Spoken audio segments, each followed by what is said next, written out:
नमस्कार दोस्तों, बहुत बहुत स्वागत करता हूं आप सभी का एक और नई वीडियो के अंदर। टाइटल और थंबनेल देख के आप सभी को पता चल गया होगा। आज की वीडियो में हम बात करने वाले हैं आपके बीकॉम और बीबीए के फर्स्ट सेमेस्टर के one of the important subject financial accounting को लेकर के। देखिए, अगर आप लोग हमारे रेगुलर व्यूअर हैं तो आप सभी को पता होगा ऑलरेडी फाइनेंशियल अकाउंटिंग 2025-26 सेशन के लिए मैं शुरू कर चुका हूं। इसी कड़ी में हम लोगों ने अपने पहले चैप्टर को कंप्लीट कर लिया है। मैंने जब आपके सिलेबस का ब्रेकडाउन आप सभी को दिया था तो वहां पे मैंने आपको समझाया था आपकी पहली यूनिट के अंदर केवल और केवल आपके थ्योरी चैप्टर रहने वाले हैं। ये वही तमाम थ्योरी चैप्टर है जो हम लोगों ने कहीं ना कहीं अपनी अकाउंटेंसी के अंदर 11th क्लास के अंदर स्टडी किए थे। उम्मीद करता हूं पहली दो वीडियोस आप सभी ने देख ली होगी। आज ये तीसरी वीडियो रहेगी यूनिट 1 को लेकर के, और आज हमारा बिल्कुल फ्रेश और नया टॉपिक रहेगा, नया चैप्टर रहेगा जिसको आज हम शुरू करने वाले हैं। और आज का जो टाइटल रहेगा हमारे चैप्टर का, some basic terms of accounting. माने अगर आप लोग जब अकाउंटिंग करते हैं, अकाउंटेंसी समझते हैं, तो उसके दरमियान बहुत सारी ऐसी इंपॉर्टेंट टर्म्स जिनका हम लोग इस्तेमाल करने वाले हैं। उन्हीं तमाम टर्म्स को हम लोग डिटेल में समझेंगे। अगर आप लोग नॉन कॉमर्स बैकग्राउंड के बच्चे हैं, माने अगर आप लोगों ने अपना 12th ह्यूमैनिटीज या साइंस बैकग्राउंड से किया है, तो ये वाला वीडियो आप सभी के लिए बहुत बहुत ज्यादा इंपॉर्टेंट रहेगा, क्योंकि आज वो तमाम इंपॉर्टेंट टर्म्स सीखेंगे जिनका इस्तेमाल हम लोग अकाउंटेंसी, अकाउंटिंग और बुक कीपिंग के दरमियान करने वाले हैं। उम्मीद करता हूं वीडियो आप लोग आखिरी तक जरूर देखेंगे। वीडियो अगर आपको हेल्पफुल और यूजफुल लगता है तो इसे लाइक करके अपने दोस्तों के साथ शेयर जरूर करेंगे। बहरहाल विदाउट वेस्टिंग द टाइम चलिए शुरू करते हैं। देखिए, जैसा कि मैंने आपको बताया, टाइटल रहने वाला है some basic accounting terms. One shot नहीं रहेगा। आज हम पार्ट 1 को डिस्कस करेंगे, फिर आपको एक पार्ट 2 देखने को मिलेगा। माने पहले पार्ट 1 आएगा, फिर क्या आएगा, पार्ट 2 आएगा। धीरे धीरे हम सिलेबस को कंप्लीट करने वाले हैं ताकि नॉन कॉमर्स वाले बैकग्राउंड के बच्चे हैं वो भी अच्छे से एक एक चीज को समझ पाए। देखिए, वीडियो शुरू करें उससे पहले कुछ ऐसी बातें हैं जिनको जान लेते हैं। इस वीडियो के अंदर या इस चैप्टर के अंदर हमारा एजेंडा क्या रहेगा, कौन कौन से टॉपिक है जो हमें पढ़ने हैं। सबसे पहले हम लोग पढ़ेंगे बिजनेस ट्रांजैक्शन का मीनिंग क्या होता है, फिर हम लोग करेंगे कैश क्रेडिट और आपका ट्रांजैक्शन क्या होता है, माने कैश ट्रांजैक्शन और क्रेडिट ट्रांजैक्शन क्या होता है, अकाउंट का मीनिंग क्या होता है, कैपिटल का मीनिंग क्या होता है, ड्राइंग का मीनिंग क्या होता है, एसेट्स के टाइप क्या होते हैं। आप लोग पढ़ने वाले हैं लायबिलिटी को, लायबिलिटी के टाइप्स पढ़ेंगे। उसके बाद हम पढ़ेंगे वर्किंग ग्रोस और ग्रोस वर्किंग और नेट वर्किंग कैपिटल क्या होता है। आप लोग पढ़ेंगे रिसिप्ट्स एंड टाइप्स को। उसके बाद आप लोग पढ़ेंगे एक्सपेंस एंड एक्सपेंडिचर को। फिर हम यहाँ पे कंप्लीट करेंगे अपने profit gain loss, goods purchase और परचेज रिटर्न को। फिर हम देखेंगे सेल्स और सेल्स रिटर्न का क्या मायना होता है, डेटर्स क्या होते हैं, क्रेडिटर्स क्या होते हैं, बिल रिसीवेबल और पेबल का क्या मीनिंग होता है, डिस्काउंट के मायने क्या होते हैं, income stock, cost voucher and GST को हम लोग पढ़ने वाले हैं। ये वो तमाम टॉपिक है जो आपको सेकंड चैप्टर के दरमियान, या मैं कहूं सम बेसिक अकाउंटिंग टर्म्स के अंदर हमें पढ़ने हैं। आज मैं कोशिश करूंगा करीब करीब हाफ चैप्टर को कंप्लीट कराने की, और मैं कोशिश करूंगा एक एक ऐसी डेफिनेशन आपको समझा पाऊं ताकि अगर आप लोगों ने पहले कभी अकाउंटेंसी को पढ़ा भी ना हो ना, बट आपको इजीली समझ में आए। जैसे अगर आप आज की हम शुरू करते हैं, सबसे पहले हम लोग समझेंगे कि आपके बिजनेस ट्रांजैक्शन का मीनिंग क्या होता है। देखिए, बिजनेस ट्रांजैक्शन को अगर आप लोग समझना चाहते हैं ना, तो बहुत बेसिक बातें हैं जिनको हमें समझना पड़ेगा। ठीक है, कोई भी बिजनेस है, अगर आप लोग किसी भी बिजनेस का एग्जांपल ले लीजिए, किसी भी फील्ड का बिजनेस हो, उस बिजनेस के अंदर अलग अलग एक्टिविटीज परफॉर्म की जाती हैं जिनको हम लोग बिजनेस एक्टिविटी के नाम से जानते हैं। तो आप लोगों को याद रखना है ये क्या है, आपकी बिजनेस एक्टिविटी है। माने जो बिजनेस है, उस बिजनेस को जब हम रन करते हैं, चलाते हैं, तो अलग अलग एक्टिविटीज परफॉर्म की जाती है। उन तमाम एक्टिविटीज को क्या बोला जाता है, बिजनेस एक्टिविटी बोला जाता है। अब अगर आप लोग ध्यान से देखेंगे तो ये जो बिजनेस एक्टिविटी है ना, ये दो तरीके से होती है। एक ऐसी बिजनेस एक्टिविटी होती है जिनकी अपनी मॉनेटरी वैल्यू होती है, याद रखिएगा, जिनकी मॉनेटरी वैल्यू होती है, और जिनकी मॉनेटरी वैल्यू नहीं होती है, यानी कि not have a monetary value. याद रखिएगा, इनकी क्या नहीं होती है, मॉनेटरी वैल्यू नहीं होती है। तो जिनकी मॉनेटरी वैल्यू होती है, माने जिनको पैसे की टर्म में मेजर किया जा सकता है, उनको माय डियर फ्रेंड्स यहाँ पे ट्रांजैक्शन की कैटेगरी में रखा गया है। ठीक है, तो आप लोग क्या कहेंगे, ट्रांजैक्शन का मतलब क्या होता है, ट्रांजैक्शन का मतलब any monetary business activity is called the business transaction. कोई भी ऐसी एक्टिविटी जो पैसे के बदले में हुई है या पैसे के इक्विवेलेंट कुछ ऐसा हुआ है, तो उसको क्या कहेंगे हम लोग, उसको हम लोग ट्रांजैक्शन कहेंगे। और जो भी एक्टिविटी बिजनेस पैसे के टर्म में नहीं होती है, उसको यहाँ पे इवेंट के नाम से जाना जाता है। क्लियर है? जैसे अगर आप लोग ध्यान से देखेंगे, 10 इंप्लॉइज को फायर किया, 11 इंप्लॉइज को हायर किया, तो यहाँ पे पैसे का लेन देन नहीं हुआ है, मॉनेटरी टर्म में ट्रांजैक्शन नहीं हुआ, मॉनेटरी टर्म में ये एक्टिविटी नहीं हुई है, तो इसको हम लोग क्या बोलेंगे, इसको इवेंट बोलेंगे। जहां पे भी पैसे का जिक्र आएगा या पैसे से संबंधित कोई भी बात आएगी किसी भी एक्टिविटी के अंदर, उसको माय डियर फ्रेंड्स क्या बोला जाता है, उसको बिजनेस एक्टिविटी बोला जाता है। अब ध्यान से देखिए डेफिनेशन क्या लिखी हुई है। अगर मैं आपको डेफिनेशन समझाना चाहूं तो it is refer the business activity, ये अपने आप में क्या है, एक बिजनेस एक्टिविटी है which involves exchange of money. यहाँ पे क्या होता है, एक्सचेंज ऑफ मनी होता है, या मनी की इक्विवेलेंट माने money worth between the two parties, दो पार्टीज के बीच में पैसे के इक्विवेलेंट कोई चीज का वर्थ का एक्सचेंज होगा या पैसे का एक्सचेंज होगा, उसको क्या बोलेंगे हम लोग, ट्रांजैक्शन बोलेंगे। क्लियर है? अब इसको आपको समझ में आ गया होगा बिजनेस ट्रांजैक्शन का क्या मीनिंग होता है। एक छोटी सी चीज और आपको याद रखनी है, यहाँ पे जब भी आप लोग ट्रांजैक्शन की बात करते हैं, बिजनेस ट्रांजैक्शन की बात करते हैं, तो पैसे के टर्म में अगर कोई भी एक्टिविटी होती है तो वो माय डियर फ्रेंड्स कैश भी हो सकती है और वो आपके क्रेडिट पर भी हो सकती है। याद रखिएगा, क्रेडिट का मतलब जिसको आप लोग क्या कहते हैं, उधार कहते हैं। ठीक है, तो क्रेडिट पर भी हो सकती है और कैश में भी हो सकती है। दैट्स व्हाई आगे जाके आप लोग ट्रांजैक्शन को दो कैटेगरी में डिवाइड करते हैं। पहला आपका कैश ट्रांजैक्शन रहने वाला है, दूसरा आपका क्रेडिट ट्रांजैक्शन रहने वाला है। अब क्रेडिट ट्रांजैक्शन के अंदर क्या होगा, ध्यान से देखिएगा, एक ऐसी बिजनेस एक्टिविटी, याद रखिएगा, एक ऐसी बिजनेस एक्टिविटी जिसके अंदर दो पार्टीज है, मान लीजिए ए पार्टी है और दूसरी क्या है, बी पार्टी है। अब इन दोनों के बीच में एक म्यूचुअल कंसेंट हुआ है। क्या हुआ है, आपका म्यूचुअल कंसेंट हुआ है, जिसके बेस पे इन्होंने एक डेट फिक्स कर दिया कि मान लीजिए इन्होंने ट्रांजैक्शन किया है 1 जन 2026 को, और इन्होंने ये कहा, जैसे ए और बी के बीच में ट्रांजैक्शन हुआ तो इन्होंने डिसाइड किया कि आप लोग 1 दिसंबर 2026 तक मेरी पेमेंट कर देना। ठीक है, इसके बदले में जो भी आपकी एक्टिविटी थी वो डन हो गई। तो इस तरीके की एक्टिविटी को my dear friends credit transaction के नाम से जाना जाता है। तो आपको याद क्या रखना है, आपको याद रखना है डेफिनेशन क्या होती है बिजनेस ट्रांजैक्शन की, बिजनेस ट्रांजैक्शन कितने तरीके की होती है। क्लियर? आई होप कि चीजें समझ में आई होंगी। मैंने बताया आपके ट्रांजैक्शन के अलावा एक शब्द और होता है जिसको क्या कहा जाता है, इवेंट कहा जाता है। ऐसी बिजनेस एक्टिविटी जिसकी मॉनेटरी वैल्यू नहीं होती है उसको क्या कहते हैं, उसको इवेंट कहा जाता है। ठीक है, तो बेसिक सी बात थी, उम्मीद करता हूं यहां तक चीजें आपको समझ में आई होंगी। अब थोड़ा आगे चलते हैं। अभी भी मैंने आपको क्लैरिफाई कर दिया है कि जो आपके टाइप्स ऑफ ट्रांजैक्शन के अंदर दो तरीके की ट्रांजैक्शन बनती है, कैश ट्रांजैक्शन बनती है और क्रेडिट ट्रांजैक्शन बनती है। कैश का मतलब आपकी जो एक्टिविटी है, जिसका जो पैसा बनता है, आप लोगों ने इमीडिएटली कैश में पेमेंट कर दिया या बैंक से पेमेंट कर दिया, what ever you can say. ठीक है, वो कैश में पेमेंट कर सकते हो आप लोग, बैंक का मतलब आप लोग एक तरीके से देसी लैंग्वेज में ऑनलाइन मान सकते हो। ठीक है, आप लोगों ने कैसे पे कर दिया, ऑनलाइन पे कर दिया या कैश में पे कर दिया, तो ये आपका ट्रांजैक्शन क्या कहलाएगा, कैश ट्रांजैक्शन कहलाता है। लेकिन अब यहाँ पे देखिए क्या हुआ, when the payment is to be settled at a future date, अगर आपकी पेमेंट है वो सेटल की गई है फ्यूचर डेट पे, किसके agreement, as per the agreement और the mutual concern between the parties,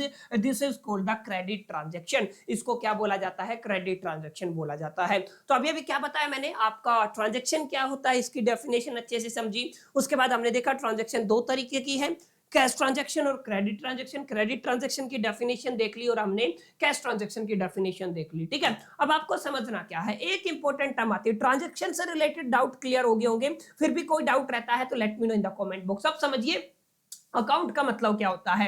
अब आपने देखा होगा अलग अलग अकाउंट्स आप लोग बिजनेस के अंदर बनाते हैं, बुक्स ऑफ अकाउंट के अंदर बनाते हैं।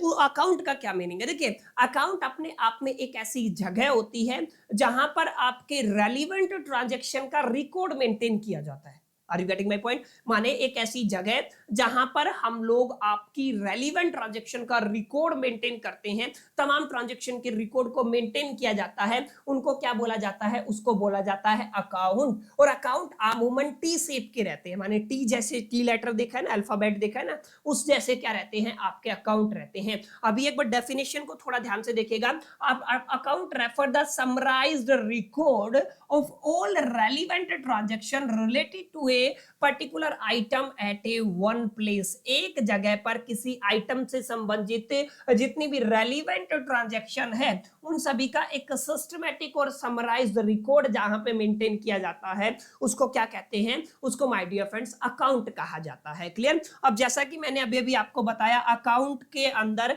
अगर आप लोग शेप को देखेंगे तो अकाउंट का जो शेप है वो कैसा रहता है? टी शेप रहता है। जैसे अगर मैं आपको बना के दिखाना चाहूं तो आप लोग ध्यान से देखिएगा, यहाँ पे अकाउंट का कैसा शेप रहता है? टी शेप रहता है। अगर मैं यहाँ पे आपको बना के दिखाऊं तो कुछ इस तरीके का आपको अकाउंट दिखेगा। ठीक है, तो ये आपका टी जैसे आपको दिख रहा है ना, टी अल्फाबेट होता है वैसे दिख रहा है। अब यहाँ पे दो साइड होती हैं, ये वाली जो साइड है ना, इसको आप लोग देसी लैंग्वेज में लेफ्ट हैंड साइड कहते हैं। ये वाली जो साइड है ये आपकी राइट हैंड साइड कहलाती है। याद क्या रखना है आपको? देखो मैंने यहाँ पे लिखा हुआ है, दो साइड होती हैं, एक को डेबिट साइड कहा जाता है, एक को आपको क्रेडिट साइड कहा जाता है। इसके लिए शॉर्ट एब्रिविएशन हम लोग डी आर डॉट लिखेंगे, माने डेबिट हो जाएगा, और सी आर का मतलब क्या हो जाएगा? क्रेडिट हो जाएगा। क्लियर? तो शॉर्ट एब्रिविएशन याद रखिएगा, डी आर का मतलब डेबिट हो जाएगा और सी आर का मतलब क्या हो जाएगा? क्रेडिट हो जाएगा। जो आपकी लेफ्ट हैंड साइड है, जो आपकी लेफ्ट हैंड साइड है, यहाँ पे लिखा हुआ है लेफ्ट हैंड साइड, यानी कि जो लेफ्ट साइड आपके अकाउंट की वो क्या कहलाती है? वो डेबिट कहलाती है।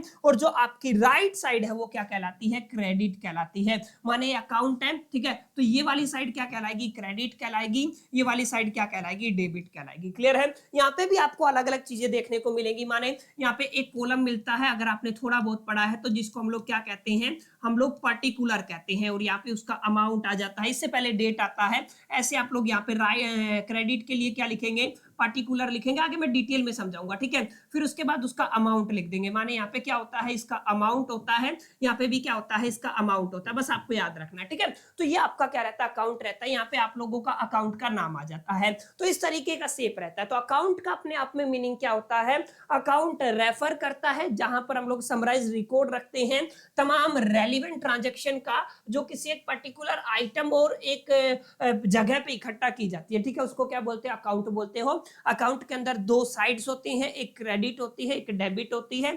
टी शेप रहता है। जो आपकी लेफ्ट हैंड साइड है वो डेबिट साइड होती है, जो राइट हैंड साइड है वो आपकी क्रेडिट होती है। क्लियर है? यहाँ पे आप लोगों को याद रखना है। तो उम्मीद करता हूँ ये आपको समझ में आया होगा कि यहाँ पे अकाउंट का क्या सीन रहने वाला है। तो दो चीजें मैं अभी तक आपको समझा चुका हूं, ट्रांजैक्शन का मीनिंग क्या होता है, और दूसरी चीज हम लोगों ने क्या समझी? दूसरी चीज हमने समझी ट्रांजैक्शन कितने टाइप की होती है, और तीसरी चीज हमने समझी अकाउंट का क्या मीनिंग रहता है। अब यहाँ पे आपको समझना है, जैसे मेरे को कोई बिजनेस चालू करना, कैपिटल समझा रहा हूं, ध्यान से समझना। मेरे पास कोई आइडिया है, ठीक है, ये आइडिया मैंने लिख दिया, ये आइडिया मेरे दिमाग में है। अब मैं इसको प्रैक्टिकल में बिजनेस में कन्वर्ट करना चाहता हूं। एक आइडिया है कि मेरे को एक ऑनलाइन बिजनेस स्टार्ट करना है, ठीक है, तो मेरे को क्या करना पड़ेगा? इस आइडिया को प्रैक्टिकल बिजनेस में कन्वर्ट करने के लिए देखिए कुछ पैसे की जरूरत पड़ेगी, माने कुछ पैसे चाहिएंगे, यानी कि आप लोग क्या कह सकते हैं? मेरे को सबसे पहले तो मनी, पैसे की जरूरत पड़ेगी। ठीक है, मेरे को कुछ रिसोर्सेज की जरूरत पड़ेगी। क्या पड़ेगी? मेरे को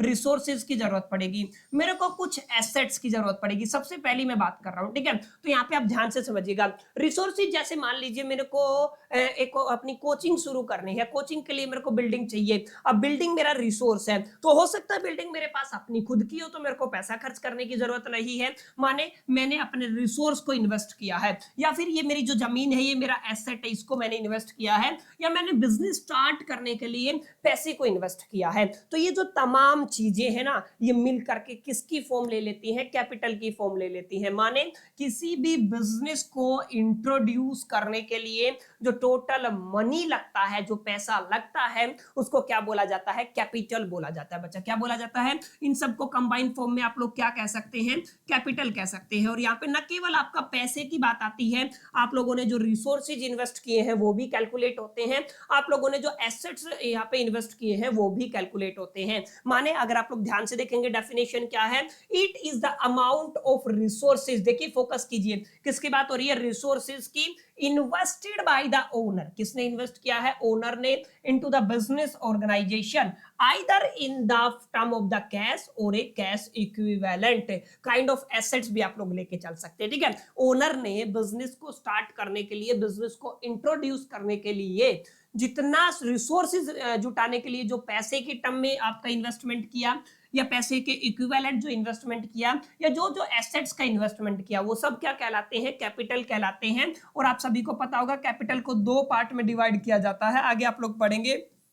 एक आपका आगे वर्किंग कैपिटल भी आएगा, ठीक है, आगे मैं पढ़ाऊंगा। अभी के लिए आप लोग इतना समझे कि कैपिटल का मीनिंग क्या होता है, जो पैसा ओनर ने रिसोर्सेज इकट्ठा करने के लिए लगाया, या पैसे के इक्विवेलेंट कोई चीज इन्वेस्ट की, या जो भी एसेट्स इन्वेस्ट किए हैं, वो तमाम चीजें क्या कहलाती हैं, वो तमाम चीजें कैपिटल कहलाती हैं। The amount can be invested in the form of the cash, यहाँ पे आप लोग किस किस को कैलकुलेट कर सकते हैं, कैश को इंक्लूड कर सकते हैं, गुड्स को इंक्लूड कर सकते हैं, और एसेट्स को इंक्लूड कर सकते हैं। बहुत इंपॉर्टेंट बात है, for the business entity capital is liability towards the owners which is to be settled। ये क्या मतलब हुआ, देखिए यहाँ पे क्या मतलब है, यहाँ पे मतलब है कि हम बिजनेस को अलग लेके चलते हैं, ओनर को अलग लेके चलते हैं। ये आपका बिजनेस है, ठीक है, यहाँ पे क्या लिखा हुआ है, ये आपका बिजनेस है, ये बिजनेस है ना, और ये इसका ओनर है, मान लीजिए कोई भी है आपका, मैं नाम नहीं लिख रहा हूं, ये ओनर है। यहाँ पे क्या है, ओनर ने इसको पैसा दिया बिजनेस को कैपिटल की फॉर्म में, माने जो भी ये बिजनेस शुरू हुआ ना, ये इसी के पैसे से हुआ, तो ये बिजनेस के लिए जो आपकी कैपिटल है ना, ये ओनर को देने के लिए लायबिलिटी है, माने बिजनेस की लायबिलिटी बन जाती है, जो किसी भी बिजनेस को ओनर को पे कर, समझ में आया कि नहीं आया, ये जो आपकी लायबिलिटी है, जो कैपिटल है वो बिजनेस के लिए क्या है, लायबिलिटी है। क्लियर, याद रखिएगा, यही बात यहाँ पे लिखी हुई है, only in the event closer to the, ठीक है, ये बात होगी। In the terms of the corporate it is called the share capital, अगर आप लोग कॉर्पोरेट की टर्म्स में बात करते हैं तो इसको क्या बोलते हैं, शेयर कैपिटल। कैपिटल को क्या बोला जाता है, शेयर कैपिटल भी बोला जाता है, कॉर्पोरेट वर्ल्ड की अगर मैं बात करूं तो, ठीक है। तो यहाँ पे क्या आ जाएगा, शेयर कैपिटल आ जाएगा। तो याद रखिएगा माय डियर फ्रेंड्स, इसका असल में क्या मायना होता है। तो कुछ बेसिक बातें हैं, आई होप कि आपको समझ में आ रही होगी कि अकाउंट का क्या मायना है, ट्रांजैक्शन कितने टाइप के होते हैं, ट्रांजैक्शन होता क्या है, कैपिटल क्या होता है। अगला है ड्राइंग। ड्राइंग का मतलब क्या है, जैसे आपका बिजनेस चल पड़ा है, ठीक है, जैसे आपका कोई भी XYZ लिमिटेड कंपनी है, मैं ओनर हूं, मैंने बिजनेस से पर्सनल यूज के लिए कुछ गुड्स निकाल लिए, या कुछ एसेट्स ले लिए, या कुछ कैश निकाल लिया, गुड्स एसेट्स और कैश निकाल लिया पर्सनल यूज के लिए, इसको एक स्पेशल टर्म दी जाती है जिसको हम लोग क्या कहते हैं, ड्राइंग कहते हैं। याद रखिएगा क्या कहा जाता है, ड्राइंग कहा जाता है। माने आप लोग क्या कह सकते हैं, it is represent the amount of cash, ये किसको रिप्रेजेंट करता है, कैश की अमाउंट को रिप्रेजेंट करता है, गुड्स को रिप्रेजेंट करता है, और एनी अदर एसेट्स को रिप्रेजेंट करता है, विच द ओनर विड्रॉ, कौन इसको विड्रॉ करता है, ओनर विड्रॉ करता है फॉर द पर्सनल यूज, किसके लिए, पर्सनल यूज के लिए, फ्रॉम द बिजनेस साइड, ठीक है। तो ये आपको ध्यान में रखना है, ओनर अगर पर्सनल यूज के लिए बिजनेस से कैश निकालता है, गुड्स निकालता है, या फिर किसी भी तरीके के एसेट्स का इस्तेमाल करता है पर्सनल यूज के लिए, तो उसे किस कैटेगरी में रखा जाता है, ड्राइंग की कैटेगरी में रखा जाता है, ठीक है। तो बहुत बेसिक सी टर्म है ड्राइंग, अगर आपके आगे एग्जामिनेशन में, या हम जब आगे अकाउंटिंग पढ़ेंगे तो उस टाइम पे हम लोग इसका इस्तेमाल करेंगे, याद रखिएगा। अब दो शब्द आते हैं, आपने देखा होगा बैलेंस शीट के टाइम पे भी आपने पढ़ा होगा, एक शब्द होता है जिसको हम लोग एसेट्स कहते हैं, एक जिसको हम लोग क्या कहते हैं, लायबिलिटी। अब आपको समझना क्या है, एसेट्स क्या होता है और लायबिलिटी क्या होता है। देखिए एसेट्स का मतलब वो तमाम रिसोर्सेज जो आने वाले वक्त में आपको कहीं ना कहीं बेनिफिट देंगे, उनको क्या बोला जाता है, एसेट्स बोला जाता है। समझ में आई मेरी बात। और जो आने वाले वक्त में आपकी पॉकेट पे जोर डालते हैं, कहीं ना कहीं हमें किसी और को पे करना होता है, हमारे सर पे कर्ज होता है, उसको लायबिलिटी कहते हैं। अब एसेट्स की डेफिनेशन क्या है, assets is a resource controlled by the business entity. Asset क्या होता है, एक ऐसा रिसोर्स होता है, क्योंकि बिजनेस के प्रोस्पेक्टिव में बात कर रहे हैं तो हम लोग बिजनेस एंटिटी का ही उदाहरण ले रहे हैं। एसेट्स एक ऐसा रिसोर्स होता है जिसको कंट्रोल कौन करता है, एक बिजनेस एंटिटी कंट्रोल करता है, फ्रॉम विच प्रोबेबली, ध्यान रखिएगा, प्रोबेबिलिटी है, चांसेस है, संभावना है कि आपका ये जनरेट करेगा फ्यूचर के अंदर प्रॉफिट को, इसको क्या बोलेंगे, एसेट्स बोलेंगे। जैसे अगर मैं बात करूं, आपने कोई भी बिजनेस शुरू किया है, एक उदाहरण ले लेते हैं, ठीक है, आपको समझ में आ जाएगा। जैसे आपने कोई भी बिजनेस शुरू किया है, यहाँ पे मैंने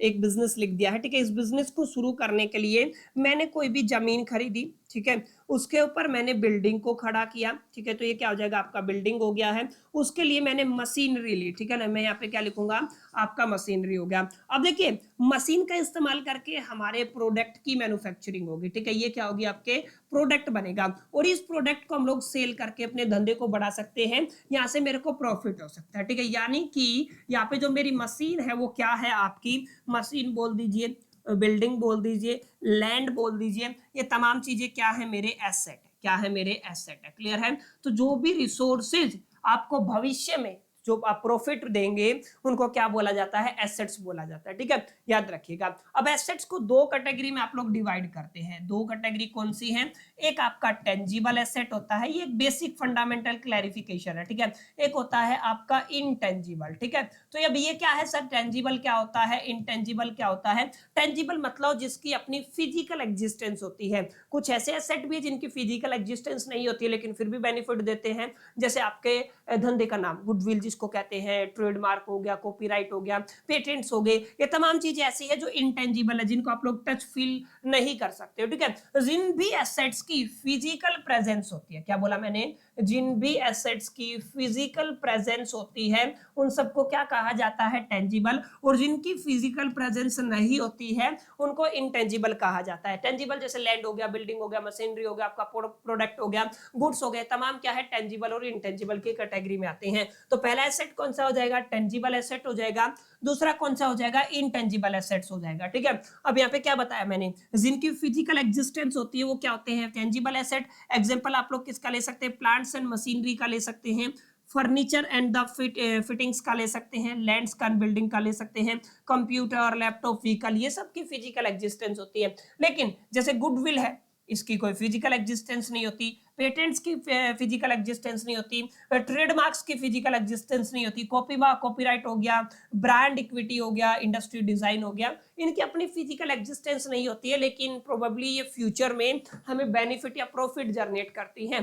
दैट्स व्हाई इनको एसेट्स कहा जाता है। और एसेट्स को पहले फंडामेंटल बेस पे, उनकी फिजिकल एग्जिस्टेंस के बेस पे दो कैटेगरी में क्लासिफाई करते हैं, एक टेंजिबल एसेट होता है, एक इंटेंजिबल एसेट होता है। इसके अलावा एक कैटेगरी और होती है जिसको हम लोग करंट एसेट और नॉन करंट एसेट के नाम से भी जानते हैं। अब सर ये क्या बवाल है, ये करंट एसेट क्या होता है, नॉन करंट एसेट क्या होता है। देखिए, करंट एसेट वो एसेट होते हैं जिनका इस्तेमाल हम लोग कहीं ना कहीं, जिनको 12 महीने के अंदर कैश में कन्वर्ट कर सकते हैं ना, वो क्या होते हैं, वो आपके करंट एसेट होते हैं। जैसे एग्जांपल आप लोग ले सकते हैं, आपके पास जो भी इन्वेंट्री है वो आपके करंट एसेट में आती है, ठीक है। आपके ट्रेड रिसीवेबल है वो भी आपके करंट एसेट में आते हैं, प्रीपेड एक्सपेंसेस करंट एसेट में आते हैं, करंट इन्वेस्टमेंट भी आपके करंट एसेट के अंदर आती है, cash and the cash equivalent भी आपका करंट एसेट के अंदर आता है, short term loan and the advances सब किस में आते हैं, आपके करंट एसेट के अंदर आते हैं। देखिए, कुछ बेसिक बातें हैं जो याद रखनी है। Asset which satisfy any of the following, इनके अंदर से कोई भी कंडीशन सेटिस्फाई करेंगे तो वो आपके करंट एसेट कहलाएंगे। जैसे पहले कंडीशन क्या है, it is expected to be realised in or in the intent for the sale or a consumption in the company normal operating cycle, माने इनका इस्तेमाल सेल के लिए या कंजम्पशन के लिए इस्तेमाल होगा कंपनीज के नॉर्मल ऑपरेटिंग साइकिल के ड्यूरेशन में, तो इसको क्या बोला जाएगा, इसको करंट एसेट बोला जाएगा, ठीक है।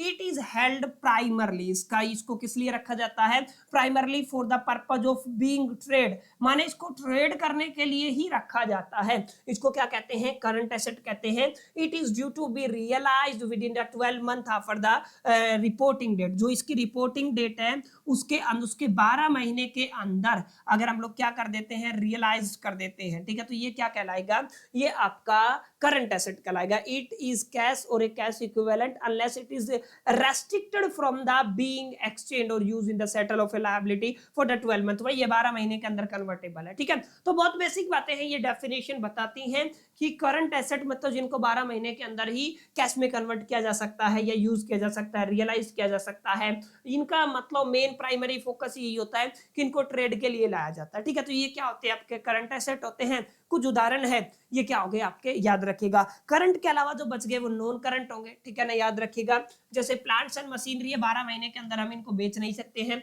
लॉन्ग टर्म के लिए लेके आए हैं। फर्नीचर एंड फिटिंग्स, इसको भी आप लोग लॉन्ग टर्म के लिए लेके आए हो। लैंड्स एंड बिल्डिंग को भी आप लोग 12 महीने के अंदर कन्वर्ट नहीं कर सकते कैश के अंदर। Patents, trademark and the copyright, ये तमाम एग्जांपल किसके my dear friends, non current के। तो याद रखिएगा करंट एसेट का क्या मायना होता है, नॉन करंट एसेट का क्या मायना होता है, इस तरीके की चीजें आपको धीरे धीरे समझनी है और इनको इवेलुएट करना है। एसेट्स क्या होते हैं, एक इंपॉर्टेंट टर्म और समझा देता हूं, लायबिलिटी क्या होता है। लायबिलिटी का मतलब उधारी जिसको कहते हैं, कर्ज जिसको कहते हैं, वो क्या होता है आपका, लायबिलिटी होता है। दो डेफिनेशन है, याद रखिएगा। जैसे पहली डेफिनेशन क्या कहती है, it is the present obligation, ये जो अभी आपकी प्रेजेंट ऑब्लिगेशन है, to be settled through the outflow of economic resources, यानी कि ये ऐसे प्रेजेंट ऑब्लिगेशन है जिनका सेटलमेंट इकोनॉमिक रिसोर्सेज के आउटफ्लो से होगा, माने पैसा देना पड़ेगा, ठीक है, रिसोर्सेज देने पड़ेंगे। तो रिसोर्सेज के आउटफ्लो के बाद जिनका सेटलमेंट होता है, जिन प्रेजेंट ऑब्लिगेशन का, उनको क्या कहते हैं, लायबिलिटी कहते हैं। इनको भी दो कैटेगरी में क्लासिफाई किया गया है। करंट लायबिलिटी मतलब इनका सेटलमेंट 12 महीने के अंदर हो जाएगा। नॉन करंट लायबिलिटी मतलब इनका सेटलमेंट 12 महीने के अंदर नहीं होगा। जैसे अगर आप लोग करंट लायबिलिटी की बात करते हैं तो क्रेडिटर्स हो गए, बैंक पेबल हो गया, शॉर्ट टर्म लोन हो गया, आउटस्टैंडिंग एक्सपेंस हो गया, बैंक ओवरड्राफ्ट हो गया, प्रीपेड एक्सपेंस हो गया, तमाम किसके एग्जांपल हैं, ये करंट लायबिलिटी के। माने इन सब का सेटलमेंट 12 महीने के दरमियान हो जाता है, लेकिन जिनका 12 महीने के दरमियान नहीं होता है इसको क्या बोलते हैं आप लोग, नॉन करंट लायबिलिटी बोलते हैं। डिबेंचर्स हो गया, पब्लिक डिपॉजिट्स हो गया, लॉन्ग टर्म बैंक लोन हो गया, इंटर कॉर्पोरेट लोन्स हो गया, long term loans from the director हो गया। तो ये कुछ उदाहरण है जिनको आपको याद रखना है कि लायबिलिटी क्या होती है, करंट लायबिलिटी क्या होती है, उसके एग्जांपल क्या है, नॉन करंट लायबिलिटी उसके एग्जांपल क्या है, आपके एसेट्स क्या है, एसेट्स के अंदर current asset, non current asset क्या होता है, टेंजिबल इंटेंजिबल एसेट्स क्या होता है, ड्रॉइंग्स क्या होती है, और आपका कैपिटल क्या होता है, अकाउंट्स क्या होता है, ट्रांजैक्शन के कितने टाइप होते हैं, ट्रांजैक्शन का मायना क्या होता है। तो एक कुछ छोटा सा वीडियो था, करीब करीब मैंने जितना शॉर्ट रखना है उतना ही रखा है, और मैंने करीब करीब आपको कुछ इंपॉर्टेंट बातें बताई हैं लायबिलिटी और उसके टाइप तक। उम्मीद करता हूं चीजें यहां तक आपको समझ में आई होंगी, बहुत आसान डेफिनेशन में मैंने आपको कर दिया है। जो पार्ट बच गया है उसको हम लोग इसके पार्ट सेकंड के अंदर कवर करेंगे। उम्मीद करता हूं आप लोग इस वीडियो को लाइक करके दोस्तों के साथ शेयर जरूर करेंगे। वीडियो अगर आपको यूजफुल लगता है, हेल्पफुल लगता है, तो इसे अपने दोस्तों के साथ शेयर जरूर करेंगे। चलिए मिलते हैं नेक्स्ट वीडियो में, तब तक के लिए मैं तो सोल दी बात, स्टिल द कीप